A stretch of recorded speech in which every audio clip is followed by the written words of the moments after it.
I'd like to ask the ushers to come at this time, receive evening tithes and offerings, and I'm going to invite our panelists to come tonight. We've got Dr. Jake Smith and his wife Melissa are going to be up here with me tonight, and we've invited them to come share.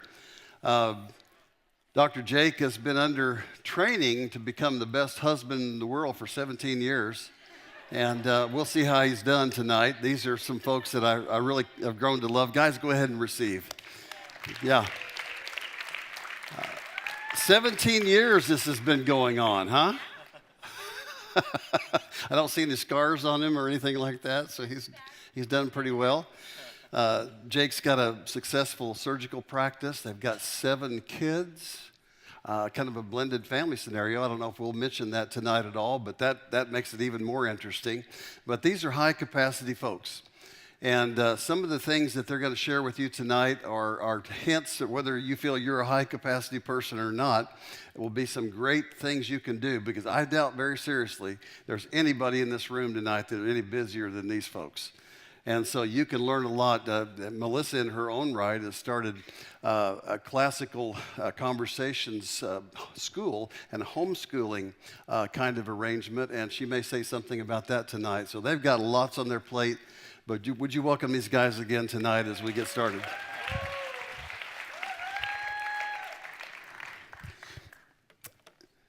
So why don't you guys introduce yourselves just a little bit. I've kind of given it a little bit of an overview, but we'll find out how it really is now.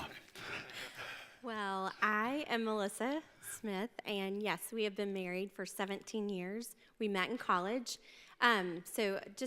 He alluded a little bit about our blended family. We have 5 biological kiddos, and then almost 2 years ago, in a month or so, we added my nephew and my niece to our family, and so we added, Eli was 11 when he came to live with us, and Lizzie was 7, right? So our oldest is 14, and then we have our 13-year-old nephew, and then a 12-year-old, and then we have an 11-year-old daughter, and our niece, who is now 9, and an 8-year-old son, and a 4-year-old son. So we have a big family. You know, we just want to say, too, like, we joined Hope Church about 7.5 years ago, and we've been so blessed to be here. We moved here from South Carolina, and, you know, we are just thankful to be up here and to share some things with you that we've learned along the way, and really, as we kind of get to that, just please hear that this is not like experts up here. We feel like that we are on the journey, which we are on the journey. I mean, everybody in here is on a journey. Nobody's arrived yet, and we all have things that we're learning and even places we can go with the Lord and that He wants to take us. And so that's kind of where we are at this point, but at the same time, we have prayed from the very beginning in our marriage that the Lord would be at the center of that, and that He would train us up and really teach us how to to really have a godly family one day. And that we feel like He's been so faithful in that too. So we don't want to hold back things that He's been so good to share with us, but at the same time, you know, we are still in progress too. So yeah, I think we all are. That's kind of the beginning of the whole thing, is not being set in our ways, and you know, some people keep trying the same dumb stuff and wondering why they don't get a different result. And I have never understood that. So they gave us some really good information, and we're going to put that up on the screen. In addition to the phone number, what should run that phone number up there? He's joking. There we go, right there. Oh. No, we're going to give them your phone number next week. You're giving him Yeah, no, phone we number? are. We're going to give that next week, because at any time, day or night, you can call these guys. Anytime, day or night. We're like Bob Goff. But second to that option, if you have any questions that we address or skirt around that you want more clarity on, do that, and I'll get that information right here. And if we can work it in, we will. But they gave us some great information, which they entitled "Our Best Life-Giving Decisions." And we're going to put that up on the screen for you. There's 19 of them, I believe. So we're going to talk about every one of those tonight, you can bet. But there's some really good stuff there, and you might just look at those things because they actually have put these things to test in their own life. You may find 1 or 2 or 10 that work for you, but there's some good things here to try. And I want to start with the one, and you kind of alluded to it just a minute ago, about choosing to be teachable. Talk about that just a little bit.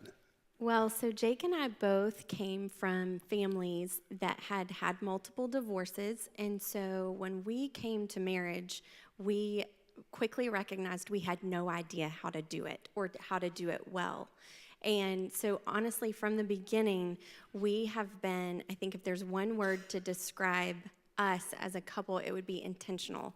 We have been so intentional from our wedding, there was a worship song that was really popular 17 years ago that was that said, "Oh God, let us be a generation that seeks your face, O God of Jacob. And give us clean hands, give us pure hearts." And so we had that song sung at our wedding as an anthem, as honestly the cry of our heart that we truly have no idea how to do this. So we approached marriage with our hands wide open. And so I'll let Jake go into just some detail about some things the Lord has used. You know, I think so early on, we were like, we need to learn from God's word. We need to learn from people that we respect, that we see that are further along in that journey than we are. And so we have been quick to ask people, hey, can we go out and grab coffee? Can we go have lunch together? We'd love to buy you a meal and pick your brain about things because, you know, we're openly admitting that we don't have it figured out, but we want to grow in that. We want to be teachable. And so we encourage everybody to be teachable at where you are, but then we also are homeschooling a lot of kids, and we have a lot of community with other kids, and so we're always telling them to be teachable, but how often are we ourselves remembering that we also need to be teachable as parents and grandparents and so on? And so I think back to like one year, we were married for about 2.5 years at this point, and I think I was in medical school at the time, and we were part of in a great life group, and it was New Year's Eve, and we were going around this big circle, and everybody was kind of sharing what your New Year's resolution would be. And it got to me, and I mean, the Lord had just been impressing on me this idea that I wanted to stop being a dude and to kind of become a man. That's like what I really felt. And it got to me, and I said, well, this year, I want to stop being a dude and become a man. And I mean, the room just erupted. Everybody laughed. It was funny, you know, at the time, and we laughed too. It was great. But you know what, though? The Lord was so faithful that year because through a variety of resources, He brought people into my life that helped to mentor me. I remember I went through a couple of different Bible study series that were really impactful. I read some great books that just hit the spot that year for me too. And just went through like a men's fraternity study as well. And all of this stuff, it was so cool because I look back on that year and I think, that was a funny night and maybe a funny request to say that, but that's really where my heart was, and I think I was kind of ready for that to happen. And then he just met me in that place, and it was a year I look back on and share with people too. And it was really good. And so to me, when I think about being teachable, that always comes to mind is that year. And it's a cool combination about being ready and open to receive, but then also being proactive and intentional to go to places and people that you can learn from too. Yeah, that's so good. You know, there's a couple of points over here, number 15 and number 18, which, let me ask you a question. How many of you come from, I would say, dysfunctional marriages, if they aren't all dysfunctional at some level, but how many of you come from broken homes or what you would consider to be dysfunctional marriages? Could I see hands? Yeah. Here's something very important. Number 15 on your list said, choosing not to let friend or family issues separate you. Marriage is a leave and cleave arrangement. And doubled with, number 18, choosing to let the past stay in the past. Don't let your past dictate your present or define your future. Yeah. Talk to me about that. You know, think about the word choosing to, like, right? I mean, because we get to choose life, or we can choose things that can also be just bring on difficulty. And you think about whenever we get married, I mean, we go off and you get that first apartment or townhouse or house or whatever, and you're a couple, but then we all know that you still got some different ties that are kind of connected to you. And I mean, family ties are wonderful, but at the same time, we have to realize that there are some emotional ties and even some financial ties and some things like that I think God calls us to really leave some of that we need to separate and to unite as a couple. And when we get married, that's something God's brought together that becomes the priority relationship in your family. And that's going to be the way it is and for the rest of your life. Like, you are the priority relationship in the home, even when the cute kids come along and even when all the things that go on in life, like, you are the priority relationship as a couple. And so I think for us, we learned early on obviously we love our parents, we always will, but at the same time, we have grown to a place where we really, we just make sure that we're united, and that sometimes that we don't just let other people's expectations or their requests of us kind of come between. And so I think that does play a role financially, but then even emotionally, that's like a caution sometimes, that you may have a great relationship with your mom or your dad and have this really close daily conversation and so on. But in that, I think we've resolved to try to never bring our issues or something that we're struggling with, like, to one of our parents, and to do that, because that even can just begin to drive a little bit more of a wedge between you. And so that's a caution. I think, too, practically, early on in our marriage, it took us a while to learn that. So if we're being completely honest and transparent, Jake's dad is really awesome. He's a really great dad. He's very wise. He's got a lot of wisdom. And so early on, an example would be, it would look like, we need a new washer and dryer. And so we were going to buy our first car as a married couple. And so we went to the car lot 4 times. Finally, I was like, I'm not going back. I don't care. Buy the car, don't buy the car. I don't care. But early on, he would call his dad and be like, Dad, what do you think? And there were points where I felt like it was really a decision between Jake and his dad and not Jake and I. And so we had to learn how to take some wisdom and take some advice and some counsel, but in the end, we had to make that decision. Does that make sense? And that was a process, and it took time, and it took a lot of learning to communicate, and it took a lot of growth on both of our parts, but Jake especially in learning to turn in towards me instead of just to his dad. And so that was kind of a funny dance we had to learn early on. Yeah, and just one follow-up point with that, too, would be that early on, maybe it is just about the washer and dryer. Maybe it's about the first car, or something like that. But as life goes along, as we know, there are going to be other decisions that come along. What about whenever you have kids and it comes to a parenting issue? Or what about when it comes to really following what you know the Lord's called you to do and where he wants you to go, but then that goes against what your parents want for you? Well, it goes back to the biblical principle that when we're faithful with the little, then we're able to do more at that point. He makes us, gives us bigger decisions at that point, because he knows that our heart's in the right place at that point. Yeah. I think it's also fun to watch wisdom be transferred down to another generation. And the Lord tells us that if we lack wisdom, we're to ask him. And so it's fun to watch when you do that as a couple, how the Lord gives stereo guidance and gives you the same stuff and maybe buttresses, you may be weak in one area and somebody may be strong in the other. It's so fun to watch God actually bless your marriage with wisdom so your kids can ask you one day, Now, the other part of that two-part question there has to do with letting the past be in the past. And how many of you here have a past? Do you want that past to dictate your future?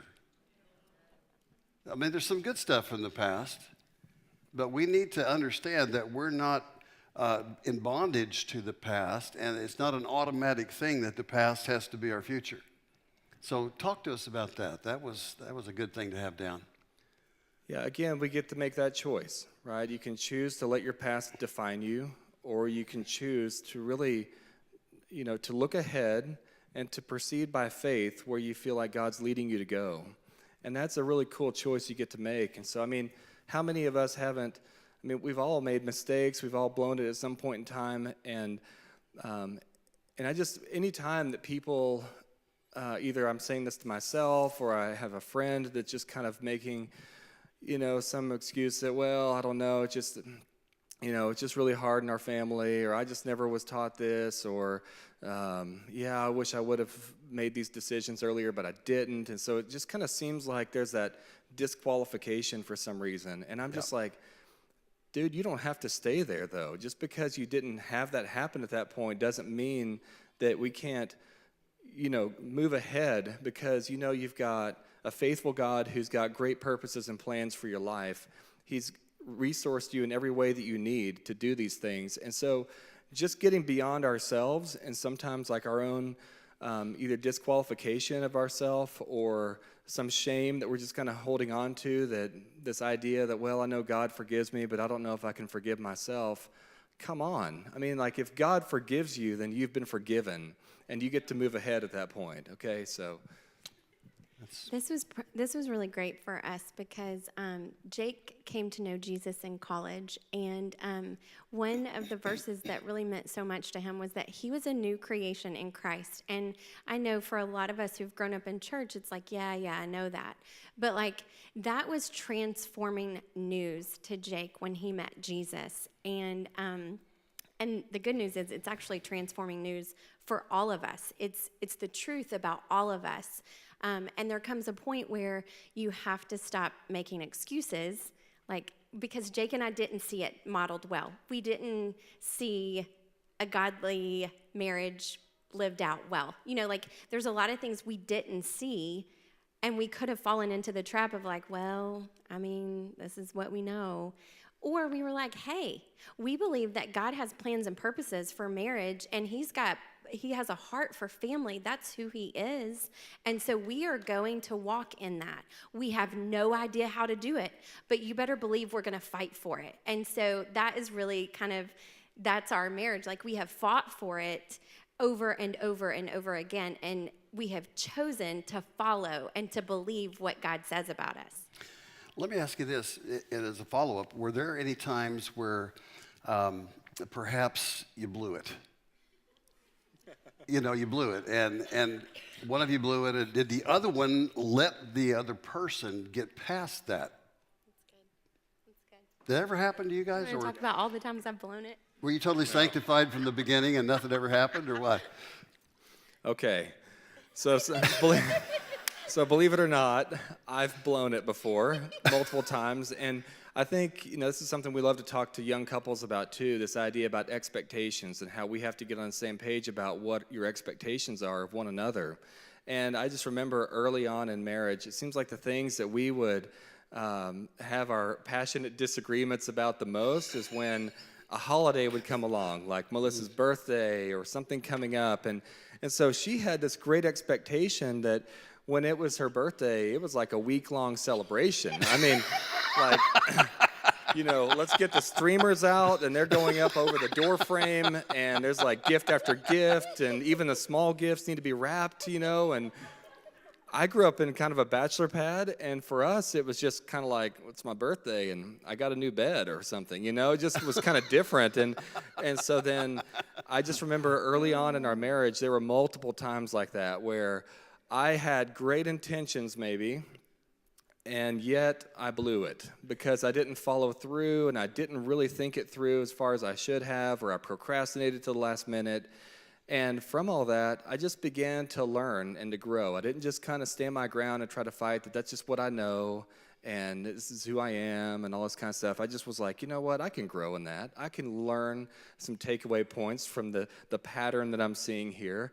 And then from that, it was good because I think that one thing we would both say about our marriage and about us individually is that both of us look a lot different now than we did when we first got married.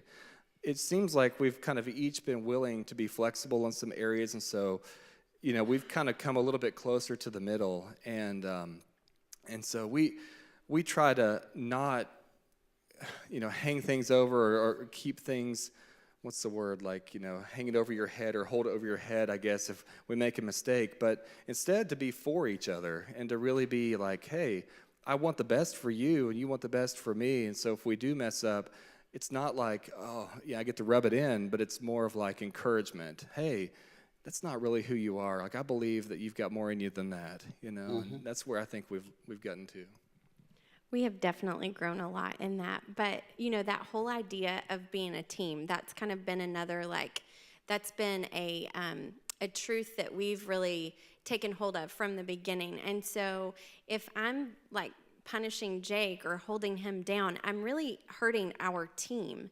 Because if I'm holding him down, I'm not making the team great. I might be making myself great for a moment, but that does nothing for us as a team. And so really just changing our perspective in how can we be for each other? How can we be great together? And there have been lots of opportunities. I have grown a lot in learning to communicate. I am pretty passionate, and when I get really passionate about something, I get really intense, and it may feel like I'm yelling, but I am not yelling. I am just talking very passionately. And so that shut Jake down. He would just shut down and be like, done. I'm not talking to you anymore. You're yelling at me. And I'm like, I'm not yelling. I just feel very strongly about this. But it's funny because a couple of years ago, our oldest son said, Mom, would you stop yelling at me? And I was like, I am not yelling at you. I am just telling you how important this is. And it was like the aha moment that I was like, oh, that's how Jake feels. I really am not yelling, but this is a really big, important deal, and I need you to get it. And so it was like, oh, that's how I'm making him feel. So Yeah, that's good. awesome. Would you say that, especially with a large family, there's plenty of opportunities to practice forgiveness? How central is that to this whole letting the past be the past thing? Yes, obviously you can imagine we have 9 personalities in our family, and some of them are a lot like me, and they feel very passionate and strong about a lot of things, and some are really great, like Jake, who are less passionate but strong in their own way. So yeah, we have a lot of conflict. We have a ton of practice in learning how to forgive and to work it out.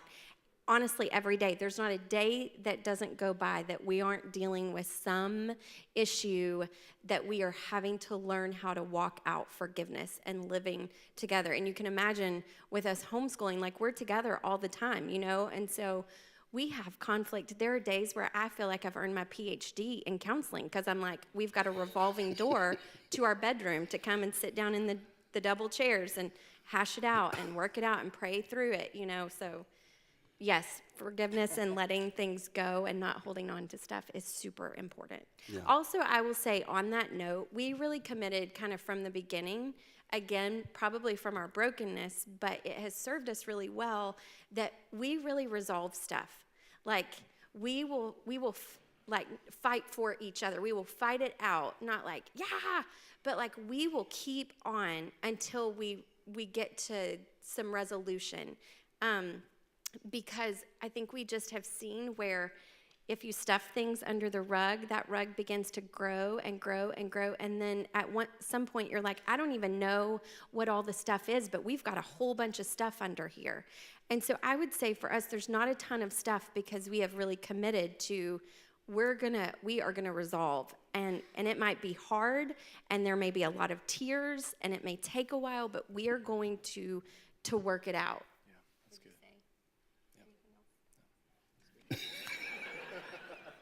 He feels like I'm yelling at him. Kind of a recurring theme in these decisions and choosing that you guys have made carries the idea of a team, where a team is a tough thing. And at the same time, a team promises so much because everybody wins. Can you talk to me about that? Some of those areas and some of the aspects of the team aspect of family. Yeah, I think this is something that I really had to grow in a lot as a young husband because it's kind of like when we first got married. Again, remember, I was a dude at this point. I consider myself more of a dude. And so in my mind, a dude was pretty reactionary. You know, like I feel like I could take care of about any situation that came along. I just would sort of shift around, go work a little bit more, make something else happen, and that was fine. But I just remember early in our marriage, it was kind of like Melissa really thought as soon as we got married that I was going to all of a sudden be like this amazing spiritual leader of our home, and just I was going to have all these things. I was going to just be perfect at that point, and it was kind of funny. It was just like an unrealistic expectation at the time. But it was hard for me to really consider Melissa, you know, initially in these decisions about, not because I didn't love her, but just because I think I'd been doing it for so long, of just thinking about, well, where do I want to go to eat, or what do I think is the best deal, or whatever. And it was a process of really learning that I need to consider her feelings and what she's going to want, even above my own. And so I think those early days we did unify as a team, and even like the idea of working through conflict. Think about it, like if your goal is to win every argument, then the converse would be true, that your goal is for your spouse to lose every argument. I mean, right? We don't want that.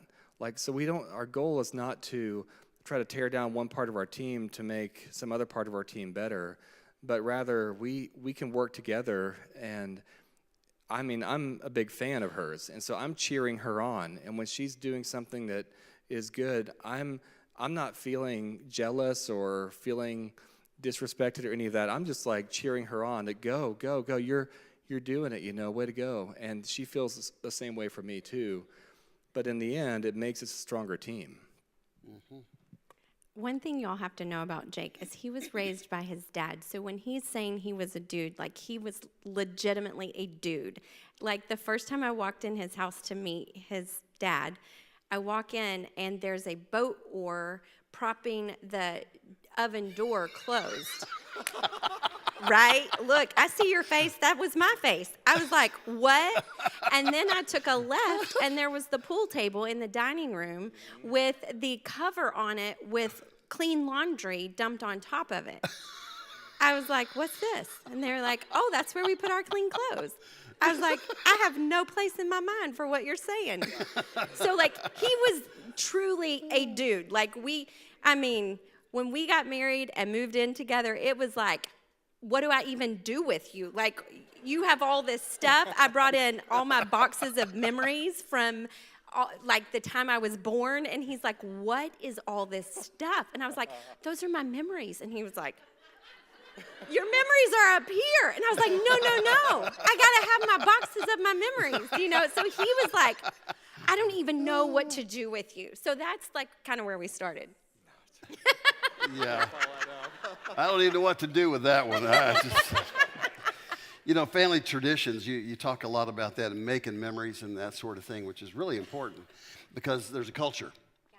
And so we bring these totally varied cultures to the thing, and of course, our culture is right. Right. So how did you guys navigate that? Because you're polar opposites here on where you come from. And so describe the process of letting that part of the past die and creating this new thing for the kids. This is what I love about the team is you guys have really made an investment in the kids so that they're developing this culture and this ability to win in life as well. And how can you talk to all that? Yeah, that's a big subject. It is. That's a lot. Well, so when it came to, I guess, holidays, one thing we always tell young couples too is that even if you came from the most amazing family or you came from a really rough family, either way, when you come together, the Lord is creating a new thing. And that means there's going to be some things that you do take, and there's some things that you get to create as your new family. And that's good, and it's okay. And so we fully expect that when our kids grow up and get married. We've got a lot of fun memories, but we don't expect them to do everything just like we did when they were growing up. And so I think that's a gift that older parents can give to their younger kids who are starting their own families, is the gift of giving them the freedom to make their family, you know, so that's like totally not related, but yes, related. So early on, one thing that helped us a lot is we moved away from our family. So that can really help with your traditions because you don't have the influence of family opinions, you know? And so we were born and raised in Arkansas, and when Jake was accepted to residency, it was out in South Carolina. And at the time, we had 2 little boys. And so we moved all the way out to South Carolina where we didn't know anyone. And I read this really great book by Noelle Piper, who is John Piper's wife, and it's called Treasuring God in Our Traditions. And so that book really kind of started our conversation. And kind of before that, the Lord was really challenging us to ask why.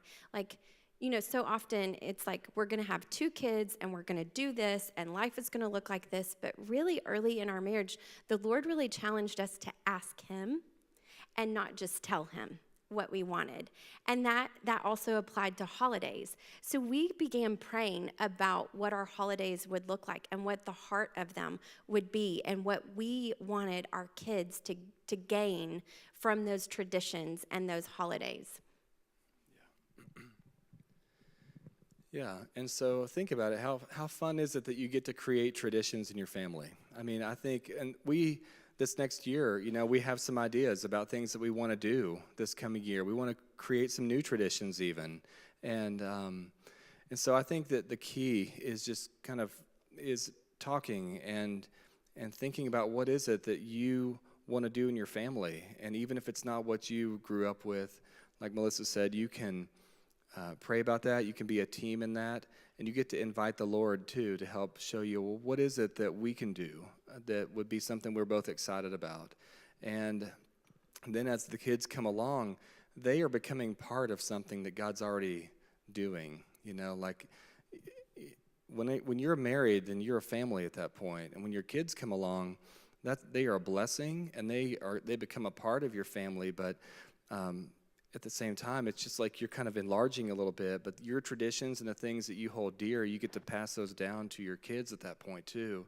And so I don't know. I think we've enjoyed getting to be creative about how we do things and asking the question, why do we do what we do? Or what is it that we really want to celebrate for this holiday or that one? And out of that, year after year, that's when the tradition begins to happen. It's not like we just immediately set out that this is going to be it, let's go ahead and etch it in stone. It's more of year after year, as you keep doing something and you're excited about it, then it becomes a tradition that I think your family might want to take a part of, you know. And so like one thing, the past couple of years for Thanksgiving, it's been fun, and maybe some of you already do this, but I know Melissa really has kind of given each of the kids like one dish that they get to kind of specialize in, and they're learning. Like one of them's going to be like really awesome at making the cranberry sauce plate, and somebody else will be really awesome at making the potato casserole. But every year, it's like they each got to pick which one they would want to do, and they're getting better and better at it. And now they look forward to it because it's coming up, and they're like, oh yeah, I get to make that dish. And as it goes along, then everybody's kind of putting in their effort and doing their specialty, and then we think, who knows, one day, 15 or 20 years from now, you know, we could be getting back together for Thanksgiving, and then we know that maybe one of our kids is bringing back that dish and someone else is bringing another, and that's just born out of tradition that grew up over year after year of going back to it. Oh, that's cool. I think it's, you know, a lot of us struggle with just getting through the holidays. And a lot of folks just don't look forward to them because bad memories are associated with them, or they were difficult growing up, or whatever. And I think that's a really good way to look at it, is that it doesn't have to be what it used to be. Right. We can dream a bigger dream in that regard. And one of the things that also runs as a thread through most of what you guys talk about is investing in your kids. And really looking at them as kind of an unwritten page that you can help find their way. And talk to me about that. I know the homeschool is a big part of that. But even beyond that, you know, as the kids make these milestone changes, you're investing incredible things in them at those moments. And I'd love to hear you kind of talk about that a little bit.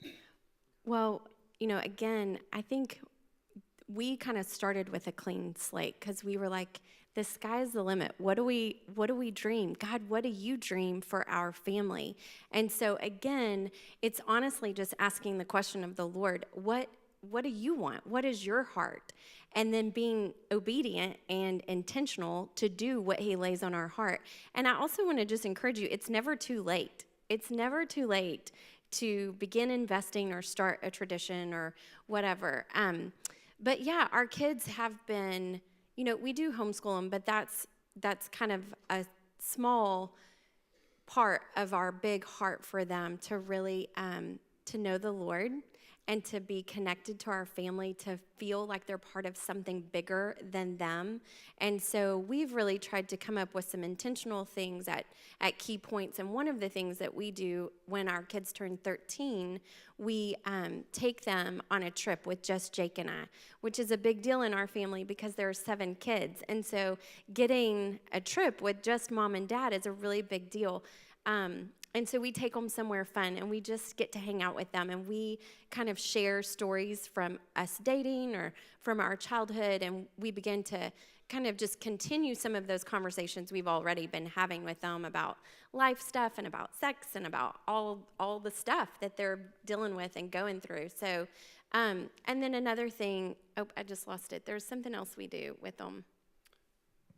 Well, I think that she'll think about that in just a minute. She'll come up with it. But it's really, discipleship is really, we feel strongly about this. We feel strongly about this idea that we are called to disciple our kids, you guys. And it doesn't matter what school choice you do. It doesn't matter if you were discipled well or not. But it is something that we can commit to and begin to kind of pour our lives into our kids and to try to train them up in the ways of the Lord and disciple them. And so for me, it looks like when they're young, maybe laying on the floor when they're going to bed and just reading a book, and then maybe a question or two comes out of it, but we're getting to teach them and lead them to truth. And then now our kids are getting to be teenagers, and that's a whole new season for us, and we are learning all about the teenage years right now.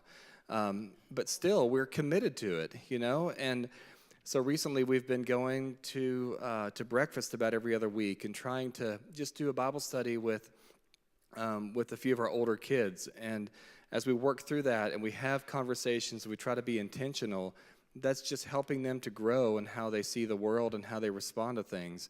And so discipleship is really what I think even that God is speaking to in Deuteronomy 6. And that's a very famous passage of Scripture, and I want to just read it out loud too. We got to do a marriage and family class back in the spring, and I think like 4 weeks in a row we read this passage out loud, like in the class, because we really feel strongly about it. So hear, O Israel, this is Deuteronomy 6:4. The Lord our God, the Lord is one. You shall love the Lord your God with all your heart, with all your soul, and with all your might. And these words that I command you today shall be on your heart. You shall teach them diligently to your children, and shall talk of them when you sit in your house, and when you walk by the way, and when you lie down, and when you rise. And it goes on to talk more. It's this beautiful passage, but it's speaking to discipleship and relationship with our kids.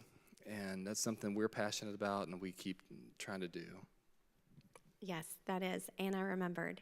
We take our kids on dates like every couple of months, which now that we have 7 kids, it takes 2 months of dates to get through all of them.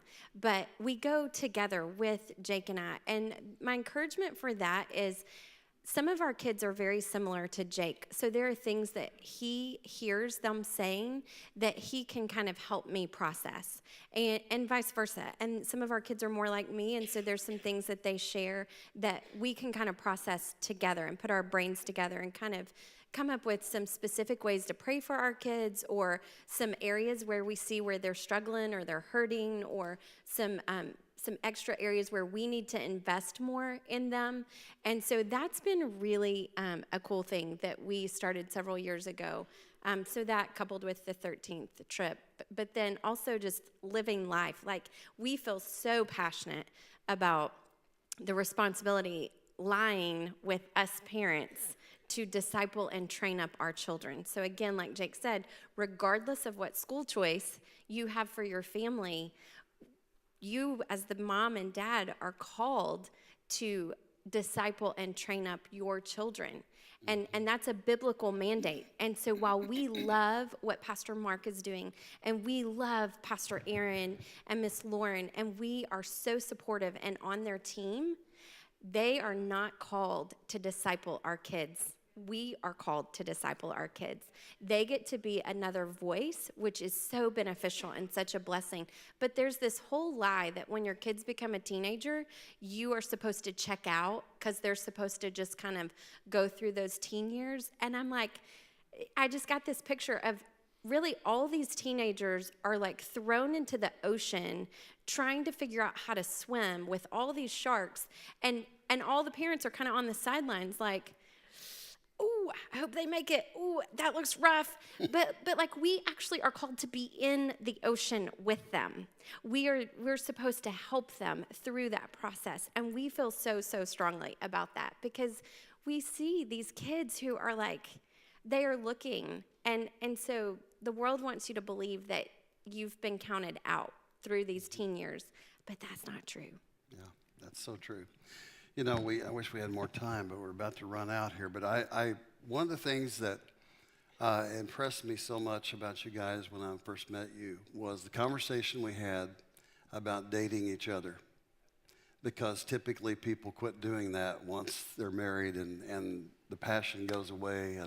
And you guys have made that an absolute stable factor in your relationship. Talk to us about that. Yeah, I think that we always wanted to have kind of a consistent date time with each other and to go out and to do fun things and be a couple.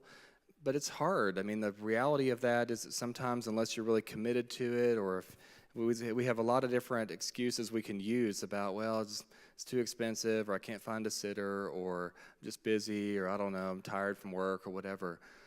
But, you know, we've really, I think over the past 4 or 5 years, we've been in a good place of really making a commitment to we now do a weekly date night. And in the past, I think we really tried to do every other week or maybe once a month.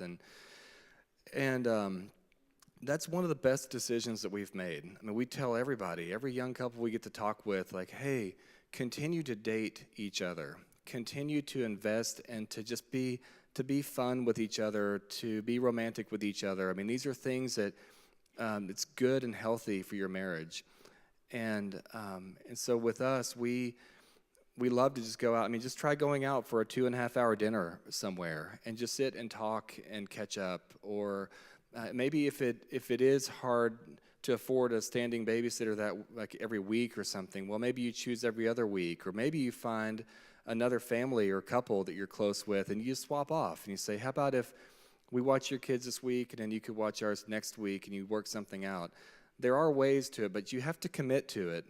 And when you do, what you're going to find is that you look forward to that time every week. I mean, I know I do when it gets to be crazy, and we've been not connecting very well that week, and we've both been running our different ways, but we know that Monday night is date night. And a lot of our friends know that Monday nights are date night, you know, and we look forward to that now because we know that's going to be a time we can really connect again and talk. And sometimes we go play putt-putt. I mean, whatever. It doesn't have to be the same thing every week, but having that time that's really carved out is beneficial, and I don't think that you'll regret it if you get in that habit with your spouse too. That's awesome. You know, one of the other things that we've just got a couple of minutes left, but one of the things I think that's kind of key, and it's investing in your kids in another way, is choosing to serve together in some capacities, or go to camps together, or whatever it is that you're wanting to instill in them. So that's probably the last opportunity we'll have tonight to talk about any of these, but can you guys share a little detail on that? I always love, when Jake and I got married, he really had a heart in particular for reaching people who were definitely opposed to the gospel. And so he had started a small group with his coworkers at the restaurant that he was waiting tables at. And after we got married, I joined that small group, And after the first night, it was so funny, and it has stuck in my mind ever since. But everybody went out the door, and we said goodbye, and then we're like, okay, how was that? And I was like, babe, that was so great. How do you think so-and-so's doing? And he was like, fine. I was like, really? I feel like maybe they were kind of sad. I feel like something else is going on. He's like, really? I thought they were fine. And then he followed up with them, and sure enough, like, oh, there's really something going on. And so that was kind of the first time as a married couple that we were like, oh, we are better together. Like, we really are better together, because Jake is an incredible teacher. He has such a gift of teaching, and I'm like the heart of us, and I can pick up on things. And so from that point, we have always looked for ways to serve together. And so even here at the church, a lot of things that we've done have been together, because really we are better together. That's just kind of how we are. We learned that early on when we were learning how to play canasta, and we were on opposite teams. We are not better on opposite teams. We are better together. And we want our kids to catch that too, but that's one of those more is caught than taught. Like, we can talk to them all day about opening the doors for people, or picking up trash, or helping clean up. Or we can do it and be like, hey, come on, come along. Hey, help us grab that trash. Hey, will you grab that door for them? And they're just watching us live our lives, and they're participating, and we bring them along. They're part of our family, so they just come along, and they are learning how to love others and serve others, because they get to watch us practice it, So that's a big thing. We also go to a camp every summer as a family. It's a family camp. And it's been a really great investment for our family. And it's a shared experience that we get to look forward to together. So those are kind of like some little things. But is there anything else? Well, I think practically it's like you've got a friend and they're moving, or someone from the church is moving and they need some help. And then it comes out and there's an email about it or whatever. Those are great times to just round up your kids and say, hey, we're going to go and we're going to help somebody move today. And they're like, oh, we wanted to play this game. It's like, well, no, we'll get to play that later, but we get to go and serve some people that we care about too. And we're going to go do it together. And as we do that, I think what we're modeling is some authenticity with that. And we're modeling that our actions are agreeing with what we say we believe and hold dear. And that's what kids nowadays, they are looking for authenticity. They want things that are real, and not just to kind of hear certain words, but they want to make sure that it's also kind of correlating with what your life looks like too. And that's a real gift we can give them when we try to be consistent, and we don't just kind of live life just always out of our feelings or the opinions or what everybody else is doing, but we really build our life on a solid rock. We look to God's word and we really let it inform us, and from there our lives look more consistent because we keep going back to the same source about what we do and why.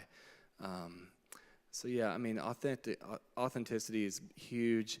More is caught than taught. That's a huge concept too, that we can just sit there and tell them all day what to do, but if we're not really also kind of modeling that, then it doesn't seem like it holds much weight, and sometimes it even makes them want to push back because they think they're being hypocritical.